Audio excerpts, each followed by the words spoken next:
අද මම ඔයාලට අරගෙන ආවේ රාජ්‍ය ඖෂධ නිෂ්පාදන සංස්ථාවේ රැකියා බැරතු කිහිපයක්. හරි අපි මුලින්ම බලමු කළමනාකර සහකාර තාක්ෂණික නොවන තනතුරු ගැන. අපස සාමාන්‍ය පෙළ විභාගයෙන් විෂයන් 4ක් සඳහා සම්මාන සාමර්ථ්‍ය සහිතව එකවර විෂයන් 6කින් සමත් වෙලා තියෙන්න ඕනේ. සිංහල හෝ දෙමළ ඉංග්‍රීසි භාෂාව ගණිතයට අනිවාර්යයෙන්ම සම්මාන තියෙන්න ඕනේ. ඒ වගේම අපස උසස් පෙළ විභාගයෙන් විෂයන් 3කින් සමත් වෙලා තියෙන්න ඕනේ. ඒ වගේම මාස 6කට නොඅඩු පරිගණක සහතික පත්‍ර පාඨමාලාවක් හදාරලා තියෙන්නත් ඕනේ. මේ තනතුරේ වැටුපු විදිහට දක්වලා තින්නේ රුපියල් 40403ක්. ඒ වගේම වයස් සීමාව විදිහට දක්වලා තින්නේ වයස අවුරුදු 18ට නොඅඩු හා 45ට නොවැඩි වෙන්න ඕනේ. අර තෝරා ගැනීම සිදු කරන්නේ ලිඛිත තරග විභාගය සහ ව්‍යුහගත සම්මුඛ පරීක්ෂණයක් වගේ. ඊළඟට අපි බලමු වැඩ සහායක තනතුර. මේකෙන්දී අධ්‍යාපන සුසුකම් විදිහට ඒගොල්ලෝ ඉල්ලලා තින්නේ අපස සාමාන්‍ය පෙළ විභාගයට පෙනී සිටීම. ඒ වගේම මේ තනතුරේ වැඩි ප්‍රමාණය විදිහට දක්වලා තින්නේ රුපියල් 36475. මේ තනතුරේ වයස් සීමාව විදිහට දක්වලා තින්නේ වයස අවුරුදු 18ට නොඅඩු හා 45ට නොවැඩි වෙන්න ඕනේ. ඒ වගේම බදවා ගැනීම සිදු කරන්නේ ව්‍යුහගත සම්මුඛ පරීක්ෂණයක් වගේ. හරි ඊළඟට අපි බලමු රියදුරු තනතුර ගැන.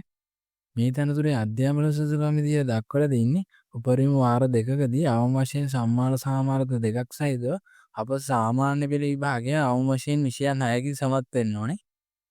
ඒ වගේම බර වාහන පැදීම මෝටර රථ ප්‍රවාහන කොමසාරිස් ජෙනරාල් විසින් නිකුත් කරන ලද රියදුරු බලපත්‍රයක් ලබා දෙන්න ඕනේ. ඒ වගේම රියදුරු බලපත්‍රය ලබා ගැනීමෙන් පසුව රිය පැදීම පිළිබඳව අවම වශයෙන් වසර 3ක පළපුරුද්දක් තියෙන්න ඕනේ කියලා දක්වලා තියෙනවා. ඒ වගේම ලංකා ගමනාගමන මණ්ඩලය විසින් සිදු කරන ලද රියදුරු පරීක්ෂණයකින් සමත් වෙන්න ඕනේ. වැඩි ප්‍රමාණය විදිහට දක්වලා තින්නේ රුපියල් 38387යි. වයස් සීමාව විදිහට දක්වලා තින්නේ වයස අවුරුදු 18ට නොඅඩු වෙන්න ඕනේ. ඒ වගේම 45ට වැඩි වෙන්නත් බෑ. වදවා ගැනීම සිදු කරන්නේ ව්‍යුහගත සම්මුඛ පරීක්ෂණයක් වගේ. ඊළඟට බලමු ඖෂධ නිමා කිරීමේ සහායක. මේ තනතුරේදී අධ්‍යාපන සුදුකම් විදිහට දක්වලා තින්නේ තෘතීය හා වෘත්තීය අධ්‍යාපන කොමිෂන් සභාව මගින් පිළිගත් තාක්ෂණික වෘත්තීය පුහුණු ආයතනයක් විසින් නිකුත් කරන ලද ඖෂධ ඇසුරුම් කරණයට අදාළ ජාතික වෘත්තීය සුදුසුකම් මට්ටම ඒ කියන්නේ NVQ level 2 ඒ වගේම සිංහල හෝ දෙමළ ගණිතය විද්‍යාව ඉංග්‍රීසි යන විෂයන් සඳහා සම්මාන සාමාර්ථ 4ක් සමගින් අප සාමාන්‍ය පෙළ විභාගයේ විෂයන් 6කින් සමත් වෙලා තියෙන්න ඕනේ. ඒ වගේම ඖෂධ ඇසුරුම් කරන පිළිබඳ වසරක පළපුරුද්දක් තියෙන්නත් ඕනේ කියලා දක්වලා තියෙනවා. ඒ වගේම මේ තනතුරට අභ්‍යාසලාභීන් බඳවා ගන්නවා කියලා දක්වලා තියෙනවා. අභ්‍යාසලාභීක් විදිහට යනවා නම් සිංහල හෝ දෙමළ ගණිතය විද්‍යාව සහ ඉංග්‍රීසි විෂයන් සඳහා සම්මාන සාමාර්ථ 4ක් සමගින් අප සාමාන්‍ය පෙළ විභාගයෙන් විෂයන් 6කින් සමත් වෙලා තියෙනවා. ඒ වගේම රාජ්‍ය ඖෂධ නිෂ්පාදන සංස්ථාවේ පුහුණු වන ඖෂධ නිමා කිරීමේ සහායක ලෙස වසරක පුහුණු කාලයක් සම්පූර්ණ කරලා පස්සේ ඔයාලට ඖෂධ නිමා කිරීමේ සහායක ලෙස ස්ථීර සේවයට බඳව ගන්නවා කියලා දෙනවා. මේ තනතුරේ වැටු ප්‍රමාණය විදිහට දක්වලා තියෙන රුපියල් 37715යි. වයස් සීමාව විදිහට දක්වලා තියෙන්නේ වයස අවුරුදු 18ට අඩු 45ට වැඩි වෙන්නත් බෑ. ඊළඟට බලමු ගමඩ බාරකරු තනතුර. මේ තනතුරට ඖෂධ නිෂ්පාදන ශාස්ත්‍රයට අදාළ NET level 5 මට්ටමට නොඅඩු සාධකයක් ලබා දෙන්න ඕනේ. ඒ වගේම සාමාන්‍ය පෙළ විභාගයෙන් සිංහල හෝ දෙමළ විද්‍යාව ඉංග්‍රීසි සහ ගණිතය ඇතුළු සම්මාන 4ක් සහිතව විෂයන් 6කින් සමත් වෙලා තියෙන්න ඕනේ. ඒ වගේම උසස් පෙළ විභාගයෙන් ඕනෑම විෂය ධාරාවකින් විෂයන් 3ක් සමත් වෙලා තියෙන්න ඕනේ.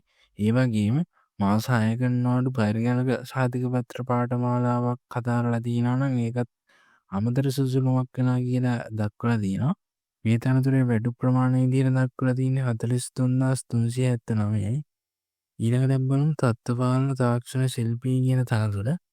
මේ තනතුරට ඖෂධ නිෂ්පාදන ශාස්ත්‍රයට අදාළව ජාතික වෘත්තීය සුසුකම් මට්ටම් 5 ඒ කියන්නේ NVQ level 5 මට්ටමට නොඅඩු සාධකයක් ලබා දෙන්න ඕන කියලා තියෙනවා. ඒ වගේම සාමාන්‍ය පෙළ විභාගයේදී සිංහල හෝ දෙමළ විද්‍යාව ඉංග්‍රීසි සහ ගණිතය ඇතුළු සම්මාන 4 සමග විෂයන් 6කින් සමත් වෙලා තියෙන්න ඕනේ. ඒ වගේම උසස් පෙළ විභාගයේදී රසායන විද්‍යාව සඳහා සම්මාන සාමාර්ථයක් ඇතුළුව සම්මාන දෙකක් සමග තනතුරට අදාළ විද්‍යාව හෝ තාක්ෂණික විෂයන් 3ක් සමත් වෙලා තියෙනවානේ. ඒ වගේම මාස 6 ගණනාවට පරිගණක සහ පත්‍ර පාඨමාලාවක් හදලා තියෙනවානේ. ඒක අමතර සුසුකමක් ලෙස සලකනවා කියලා දක්වලා තියෙනවා. ඒ වගේම පිළිගත් රසායනාගාරයක අවම වශයෙන් අවුරුදු 2ක විශ්ලේෂණ පළපුරුද්දක් තියෙනවනේ කියන ඉරලා තියෙනවා.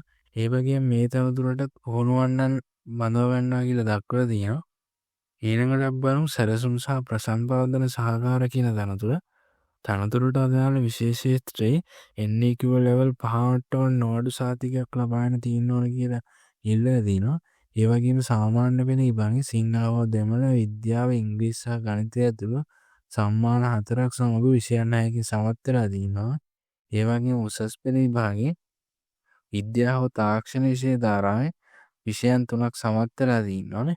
ඒ වගේම මාස 6 ගණනාවට පරිගණක සහතික පත්‍ර පාඨමාලාවක් හදාරලා තියෙනවා. ඒක අමතර සුසුකමක් ලෙස සලකනවා කියලා තියෙනවා. මේ තනතුරේ වැඩි ප්‍රමාණය විදිහට දක්වලා තියෙන්නේ 43379. ඊළඟට බලමු නඩත්තු තාක්ෂණ ශිල්පී විදුලි ඉලෙක්ට්‍රොනික යාන්ත්‍රණ වායු සමීකරණ කියන ශේෂ්ඨවල මෙතනදිත් NEQ level 5ට නොඅඩු සහතිකයක් ලබාගෙන තියෙනවානේ. ඒ වගේම වැටු ප්‍රමාණය විදිහට 43379ක් විදිහට දක්වලා තියෙනවා. ඊළඟට බලමු ඖෂධ තාක්ෂණ ශිල්පී කියන තනතුර. මෙතනදිත් NEQ level 5ට නොඅඩු සහතිකයක් ලබාගෙන තියෙනවානේ. ඒ වගේම සාමාන්‍ය පෙළ විභාගයේදී සිංහල හෝ දෙමළ විද්‍යාව ඉංග්‍රීසි ගණිතය ඇතුළු සම්මාන 4ක් සමග විෂයන් 6කින් සමත් වෙලා තියෙනවා. ඒ වගේම උසස් පෙළ විභාගයෙන් විද්‍යාව හෝ තාක්ෂණ විෂය ධාරාවෙන් විෂයන් 3ක් සමත් වෙලා තියෙනවනේ. ඒ වගේම පරිගණක පිළිබඳ පාඨමාලාවක් හදාරලා තියෙනවනම් ඒකත් අමතර සුසුකමක් ලෙස සලකනවා කියලා තියෙනවා. ඒ වගේම ශේෂ්ත්‍රයේ අදාළ පිළිගත් ඖෂධ නිෂ්පාදන ආයතනයක අවම වශයෙන් වසර 2ක පළපුරුද්දක් තියෙන්න ඕන කියලා තියෙනවා. ඊළඟට බලමු තත්ත්වපාලන නිලධාරී කියන තනතුර. මේ තනතුරට විශ්වවිද්‍යාල ප්‍රතිපාදන කොමිෂන් සභාව විසින් පිළිගත් රසායන විද්‍යාව විෂය ඇතුළු විද්‍යාවේදී සාමාන්‍ය උපාධිය හෝ රසායන විද්‍යාව පිළිබඳ විද්‍යාවේදී විශේෂ උපාධිය හෝ සමාන සුසුකමක් ඉල්ලලා තියෙනවා. ඒ වගේම පරිගණක සාක්ෂරතාවයක් තියෙන්න ඕන කියලා දක්වලා තියෙනවා. ඒ වගේම සුසුකම් ලැබීමෙන් පසු ඖෂධ හෝ ආහාර නිෂ්පාදන ශාස්ත්‍රයේ වසරක පළපුරුද්දක් ලබා ගන්නත් අවශ්‍යයි කියලා තියෙනවා. ඒ වගේම මේ තනතුරේ වැඩි ප්‍රමාණය විදිහට දක්වලා තියෙන 58615. ඊළඟට බලමු පුද්ගලික ලේකම් කියන තනතුර. ලේකම්වරුන්ගේ වරලත් ආයතනයේ වරලත් ලේකම් සහතිකයක් ලබාගෙන තියෙනවානේ. මිනිත්තුවකට වචන 40කට ඇතුළු ලියන වේගයක් හා මිනිත්තුවකට වචන 80ක ලඝු ලේඛන වේගයක් ලබාගෙන තියෙනවානේ. ඒ වගේම පරිගණක සාක්ෂරතාවයක් තියෙනවානේ. ඊළඟ රාජ්‍ය දෙපාර්තමේන්තුවක සංස්ථාවක මණ්ඩලයේ ව්‍යවස්ථාපිත මණ්ඩලයක හෝ පිළිගත් වෙළඳ ආයතනයක ලේකම් කාර්යයන් පිළිබඳ ශේෂ්ත්‍රයේ අවම වශයෙන් වසර 10ක පශ්චාත් සුසුකම් පළපුරුද්දක් තියෙන්න ඕන කියලා දක්වලා තියෙනවා. මේ තනතුරේ වැඩි ප්‍රමාණය විදිහට දක්වලා තියෙන්නේ 58615. ඊළඟට බලමු සහකාර ඉංජිනේරු තනතුර. මේ සඳහා මොරටු විශ්වවිද්‍යාලය හෝ ඊට සමාන ආයතනයකින් නිකුත් කරන ලද යාන්ත්‍රික හෝ විදුලි ඉලෙක්ට්‍රොනික ශේෂ්ත්‍රයට අදාළ ජාතික ඩිප්ලෝමා NDT සහතිකයක් ලබාගෙන තියෙන්න ඕන. ඒ වගේම පරිගණක ශාස්ත්‍රයේ රාජ්‍ය දෙපාර්තමේන්තුවක සංස්ථාවක මණ්ඩලයක ව්‍යවස්ථාපිත මණ්ඩලයක හෝ පිළිගත් වෙළඳ ආයතනයක යාන්ත්‍රික විදුලි ඉලෙක්ට්‍රොනික ශේෂ්ත්‍රයට අදාළ සුසුකම් ලැබීමෙන් පසු අවම වශයෙන් වසර 6ක පළපුරුද්දක් තියෙන්න ඕන කියලා දක්වලා තියෙනවා. එහෙම නැත්නම් විශ්වවිද්‍යාල ප්‍රතිපාදන කොමිෂන් සභාව විසින් පිළිගත් විශ්වවිද්‍යාලයකින් ලබාගත් ඉංජිනේරු උපාධිය සහ රාජ්‍ය දෙපාර්තමේන්තුවක සංස්ථාවක මණ්ඩලයක ව්‍යවස්ථාපිත මණ්ඩලයක හෝ පිළිගත් වෙළඳ ආයතනයක යාන්ත්‍රික විදුලි ඉලෙක්ට්‍රොනික ශේෂ්ත්‍රයට අදාළ සුසුකම් ලැබීමෙන් පසු වසරක පළපුරුද්දක් තියෙන්න ඕන කියලා දක්වලා තියෙනවා.